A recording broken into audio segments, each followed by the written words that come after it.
So today I am going to discuss about liberal feminism, and that is again for the major students of first semester. So liberal feminism, actually, you remember one thing, that liberalism are always in favor of individualism, and their theory of feminism is also based on individualism.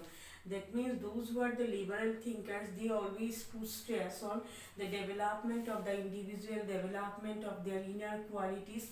So it is the responsibility. So according to liberal feminism, it is the responsibility of the state and society to create a conditions which are necessary for the development of women member of the society, because both man and women possesses some inner qualities, and for the development of that inner qualities some free atmosphere are necessary.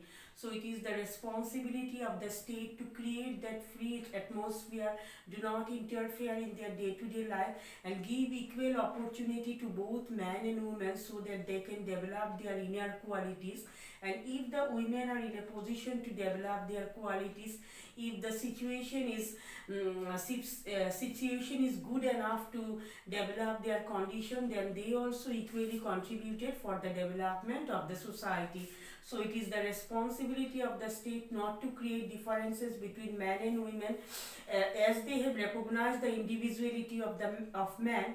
That means the man should have to develop, or a citizens or a person should have to develop their individual quality, and that is the responsibility of the state to remove the barrier on the way of their development of the development of individualism. In that way, in the same way, it is the responsibility of the state and society to remove the barrier which stand in the way of development of women as an individual. So that is their main concern, and they are saying that it is the responsibility of the state to look after men and women equally. Then secondly, they say that equal rights for women concept with happiness.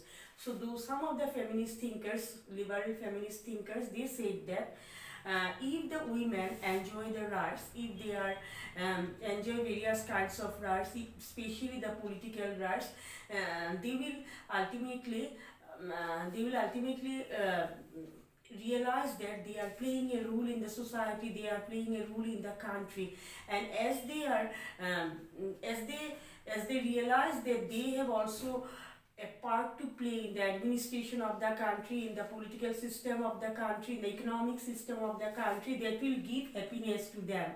So to create happiness among the women, which ultimately, if the happiness is there in the mind of women, automatically they will become much more powerful, much more strengthened, and they will come forward to give whatever is possible for them for the development of the state and the society. So especially the political rights as well as economic rights should be given to the women, which as a result will create happiness in their minds, and when they will become happy, they will become much more self-reliant, self-sufficient, and they will automatically contribute for the development of the society. Then right to education, that liberal feminist thinkers also put stress on education.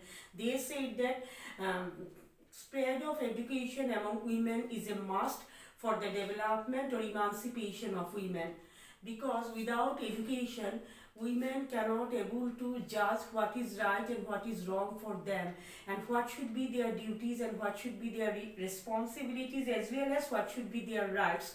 So government should have to take action to spread education among men and women, and government should not differentiate between men and women regarding giving opportunities of various type of education, because nowadays both men and women are equally what I can say that they are equally qualified in each and every educational aspect. So state should have to create opportunities for both men and women, and should not differentiate some type of education for men and others for women, not like that.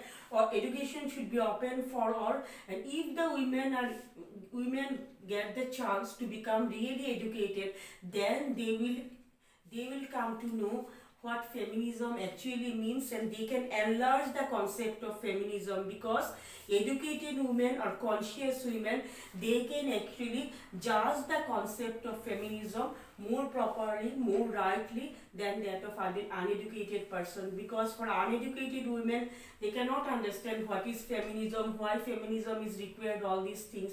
So education is a must to create women independent, and so that they can think independently, they can find out the fault of the society, fault of the government, and what have to be done by the government for the upliftment of women. Then accepted the natural differences between men and women. That means the liberal feminist thinkers, they have accepted that there exists some natural differences between men and women.